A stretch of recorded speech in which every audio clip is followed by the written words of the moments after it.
Karachi defence phase 5 में traffic हादसे की फुटेज मंजर-ए-आम पर आ गई है। गुज़िश्ता रोज़ हादसे में एक नौजवान जाँ बहक और दूसरा जख्मी हो गया था। फुटेज में वाज़े तौर पर ये देखा जा सकता है हादसा तेज़ रफ्तारी के बाइस पेश आया।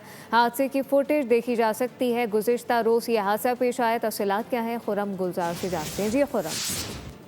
बिल्कुल, ये डिफेंस फेज 5 में गुज़श्ता शाम होने वाले ट्रैफिक हादसे की फुटेज सामने आई है, जिसमें देखा जा सकता है कि नौजवान तेज रफ्तारी के टर्न लेने वाली वीगो गाड़ी है, उससे टकराया। टकराने के बाद नौजवान उड़ता हुआ दूसरे ट्रैक पे आया, जिसके बाइस दूसरे से गुजरने वाली गाड़ी में आए नौजवान की हलाकत हुई है, जिसमें 17 साल के नाम से नौजवान तनवीर के नाम से शिनाख्त की गई है, जबकि दूसरा नौजवान इस वक्त भी अस्पताल में जेर इलाज है।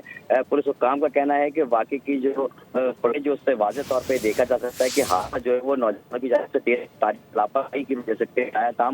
पुलिस का कहना है वाकई की तहकीकात शुरू कर दी गई है, जबकि रवा साल की बात करें, रवा साल में अब ट्रैफिक 266 अफराद मुख्तलिफ ट्रैफिक हादसा में जाँ बहक हो चुके हैं।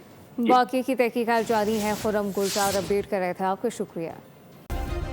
सब्सक्राइब करें और बेल दबाएं ताकि कोई खबर रह न जाए।